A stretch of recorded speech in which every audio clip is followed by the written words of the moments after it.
So this film came and left my memory just because I remember hearing about it and going, "Wow, I'm really excited to finally get another Tony Jaa film." I feel like for some reason something happened where he came over here and he started doing American movies and it sort of just killed his career because when Tony Jaa was on point, Tony Jaa was on point. He's like one of the few from a certain era that brought the style of action that he does from overseas to our screens, and there was just such an appreciation, I think, in the acting, in the action movie realm, and all of us as people who love these kind of films, they looked at him as kind of this sort of shining light over the genre. Like this was something new, something fresh, somebody new doing it, somebody doing something different. And even if it doesn't feel different, even if it feels like your typical action film, he's at least doing something unique with it. Like his fighting style is so on point that he had a bunch of other people really trying their hardest to push that fighting style as well. Now, granted, it's not like this overly like popular. Like of course it's popular. Muay Thai boxing is very popular. It's what's used in most of MMA, but it hasn't been fantastically done the way Tony Jaa does it. Like this guy was going on press tours, showing off his moves of being able to be his. I forget how tall he is. Tony Jaa is, I want to say, like 5'5" or something. Tony Jaa's 5'8". Okay, so he's a little taller than I thought he was, but being 5'8", he used to have this thing where, and I hope I find a video of it because I'll put it into the video. He had this thing where he would go to these conventions and he would go to these press releases, and to show off his skills he would have his stunt team hold like a plate or like a coconut or something, or like a glass plate or something, and they would hold it up like what looked like 20 feet in the air, and he would do a running kick and just completely shatter it when people were like, there's no way that hit for him to be able to jump and do that kind of maneuver. And it feels like one of those, if you were an outsider looking in, it feels like, Karate Kid's breaking the cardboard, which I get, but this was a talent unlike any of us had really seen before. Now, granted, this was 2008, I want to say, is when he came on my radar. 2009, I think that's when like Anbach first is released, or maybe even earlier than that, or maybe like 2009 was when I was getting. No, 2008 was when I discovered Ego US. So he's earlier than that. Don Bach must be around 2005. So this is 20 years of just having him sort of involved, but he sort of like fades out after like a decade of being like the guy, because what happened is like he did his own films. Like he did the On Bach trilogy, he did the Protector movies, and then he does like one or two other things. But then he comes over here and he does the video game movie for the monster thing. I think it's called Monster Hunter, and then that sort of flops. He pops up in the Expendables, but it's not really a substantial role. They don't really take advantage of him. He does another film with a whole bunch of people: Scott Atkins, Michael Jai White. I think it's Ego US. It was called Triple Threat. It's like he gets those films, but they like so underutilize him that it sort of just levels his entire career, because then I lose track of him and then I don't see him again until this movie comes out, Striking Rescue, where it's sort of this return to form. It's us seeing Tony Jaa again in the light that we have seen him before. And I remember hearing about it and going, I gotta keep my eye out for that. And I totally spaced on it like an asshole. And then I finally found, like, it finally came back into my peripheral again, and I was like, oh crap, I missed this. And I sat down last night and I watched it, and it feels like that same level. It's just this really, really you feel young again, almost like it feels like rediscovering Anbach in a way. Now, granted, not a great movie. It's not the best movie. The fighting is as up to par as it probably could be. Tony Jaa's, I think, in his 50s, and he's still able to kind of do it, but there is a sort of, I would say, slowness to it. Now, maybe some people might not notice the slowness. I notice a little bit of the slowness.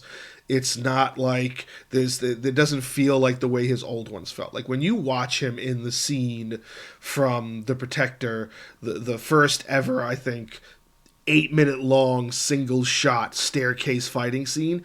You watch that and then you watch this movie and you can tell there's a difference in his style because of his age. Now he still has it. You know what I mean? He's still doing his thing. But he's on that level where it's sort of like Taken or even Donnie Yen. Like Donnie Yen has still been doing movies and has the same level of athleticism that he did in his first film from, 30, 40 years ago.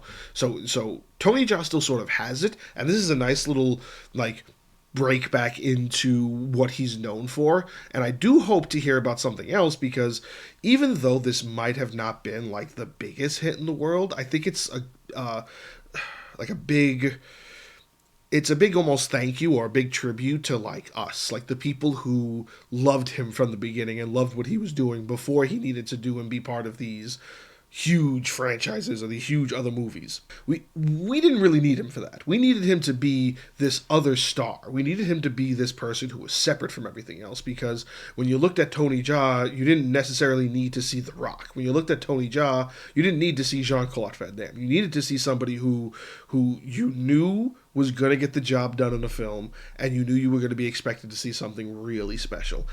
Every single one of go look up his first 5 films if you've never watched a Tony Jaa film. Between the 3 En Bak films and the 2 Protector films, they are just tremendous feats of action. They just have some of the best fighting sequences. The choreography is fantastic, and literally he's the one that sort of, if he didn't like helped push it, he was the one that set the bar for anybody else who was coming after him, trying to come out of at least his studio or his realm of the Muay Thai fighting. You had Dynamite Warrior, who I forget what that actor's name is, but he pops up in the 2 En Bak sequels as the enemy to the Tony Jaa character. And Dynamite Warrior is a great film by itself too. Then you have Jija Yanin, who is a female action star in this realm of the Muay Thai boxing stuff. And she goes a little bit more over the top with some of her films, but her films are good too. And she kind of became, I want to say, popular shortly after Tony Jaa was really making a name for himself and really like showing people like, hey, there are these really great fighting styles out there and these really great action stars, and here they are. They started throwing people at us. That's where guys like Ego Uwais came from. When the Raid Redemption dropped, the first Raid, that was just this tremendous feat of an action film. That is probably one of Ego Uwais' best, right outside of the Raid 2. I don't think a lot of people like the Raid 2 as much as they like the Raid. I personally love the Raid 2 on the same level of the Raid. And I feel like a lot of these really have Tony Jaa to thank for it, and it's really nice to see him in a movie again. Now, Striking Rescue, again, is just, it's not the greatest of his movies. It's not going to be like this top tier film, but it is good for what it is. From start to finish, it's at least a cohesive story, whether it's like not the most well sort of rounded script, but the story in and of itself is very typical of an action film. He has a revenge kind of path where his family, his wife and his daughter, was killed by these sort of drug dealers in his neighborhood, and so he starts digging through things and wants to go after them. It almost reminds me of like The Foreigner in a way, the Jackie Chan film from a couple of years ago that's also based on a novel. It's sort of in that realm, although it's not like he's a foreigner in a different country and they're underestimating him. He's just a guy that nobody expects to be a problem because they were just getting rid of his family because they were nuisances, and then they just let him kind of be. And then he turned out to be a big problem for them because then he went into sort of sabotaged everything. The typical, action star of the film that they didn't know was going to be the problem decides to foil all of their plans as drug dealers and totally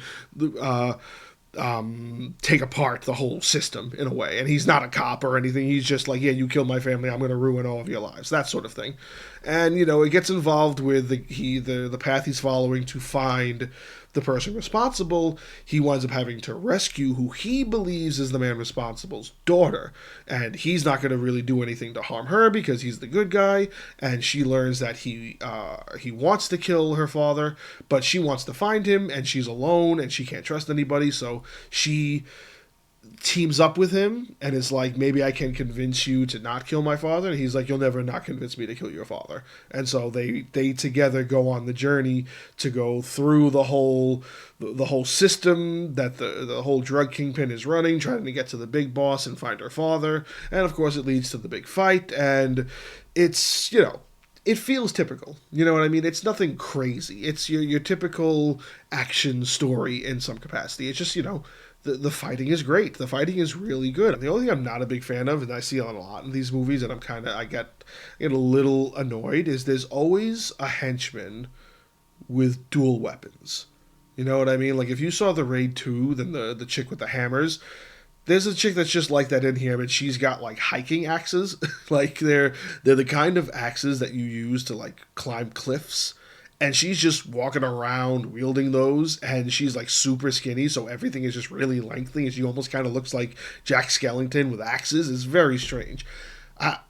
She does do very well. Like her as an actress is pretty spectacular. Like she has this sort of feel about her where there's a few moments where it's like if they ever wanted to gender swap and then make they wanted to do an Asian or a Thai version of Batman, and they wanted to have a female Joker. This chick would be perfect.